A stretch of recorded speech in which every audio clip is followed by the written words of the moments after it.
Right? This is a programme that I'm sure you've seen. Of course you've seen it. It's the tragic tale of Mr. Graham Taylor and his last days as England manager. And it starts here. That's not Graham Taylor. Who's that? That's Hergé's Adventures of Tintin.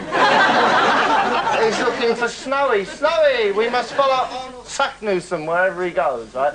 This is Graham Taylor, a very nice man, but a man right on the edge, not of Streatham Common, but of his nerves, right? His nerves are taut, tight as steel, because basically he knows that he's out of the World Cup, he's going to lose his job, whatever. Terrible situation to be in. You know it, so... And then the fella scores the free kick. You can't say anything. I know you can't say anything. I know that. Terrible state, but I know Graham very well. And one thing, no matter how wound up he is, he never loses his politeness. Because manners, ladies and gentlemen, cost nothing. And even now, in the depths of despair, he's still being very polite. You see, at the end of the day, I get the sack now. I'm just saying to your colleague, referee's got me the sack. Thank him ever so much for that, won't you? Thank you very much. I'll write him a little note myself, actually, when I get home. I'll do. And another example of it coming up here, right? Let's have a look at this. This is from an earlier game. And here he is here, being calm. Hit legs! Hit legs over the top! Back it now! Les, demand it! All it is one, he's got his area to go. Tell him, Les! See, the problem he's got here is that the midfielders aren't putting the ball over for Les Ferdinand to run into space. And he's going, and then he suddenly goes, wait a minute. Maybe I'm going over the top a little bit about this, all right? And he suddenly becomes very reasonable. He's telling Les, come on, call for the ball. And Les is saying, I'm calling for the ball. Well, you tell him. They perhaps can't see you. They perhaps can't see you. Not any reasonable behaviour. Like you walk across the road, someone runs you over. Oi! Oh, you was doing 120 miles an hour. I'm lying here down with internal bleeding. Well, perhaps you couldn't see me, all right. I'm willing to accept that might have been the case. But one of the reasons he was in such a state is because he had to work with Phil Neal. Now, Phil Neal, wonderful man, very talented footballing coach. And when he went to Lancaster Gate to get to this job, the job description was very simple. Wanted, man to agree with Graham Taylor.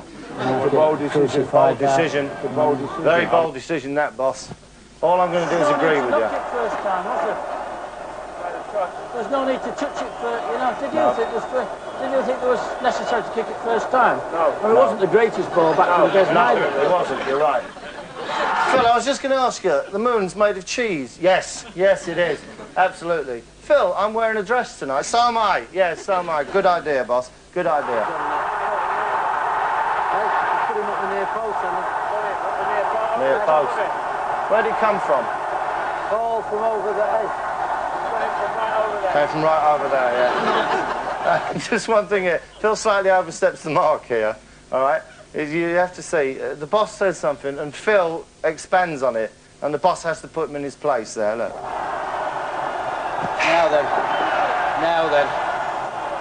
Now this is a test, isn't it? Yeah, it's a real test. It's a real test. It's a real test. I love that bit. I'm going to play that again, look. It's a test, it's a real test. It's a real test, actually.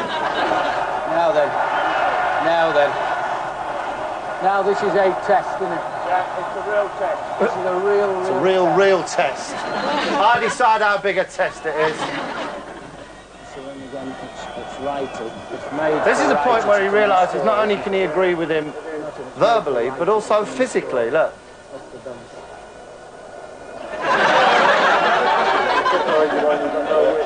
Oh, Laurie's joining in there. A touch of dyspepsia, I think, is all Laurie's got. For Carlton Palmer.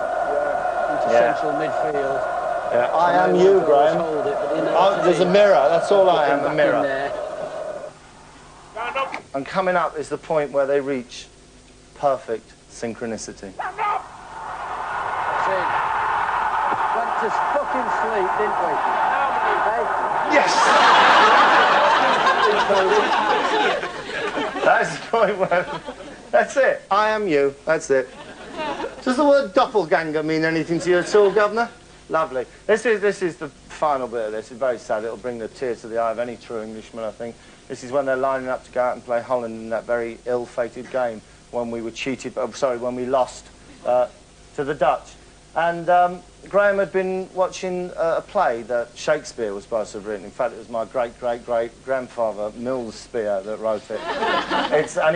He's been inspired by the scene that is given just before Agincourt in the very famous play, The King with the Number at the end, OK? And he tries to echo it, basically, appallingly. OK, just 30 seconds now. In life, there's so many opportunities, and they're always roundabouts, but there's too many people in life that never see them. And then there are those people who see the opportunities, they don't want to grasp it. Right. And then there's the other people that generally are life's winners. There's three lots They see the opportunities, they go looking for them, and when they see them, they grasp them. Sorry, you're going to have to run that little bit by me again, Graham, I'm sorry.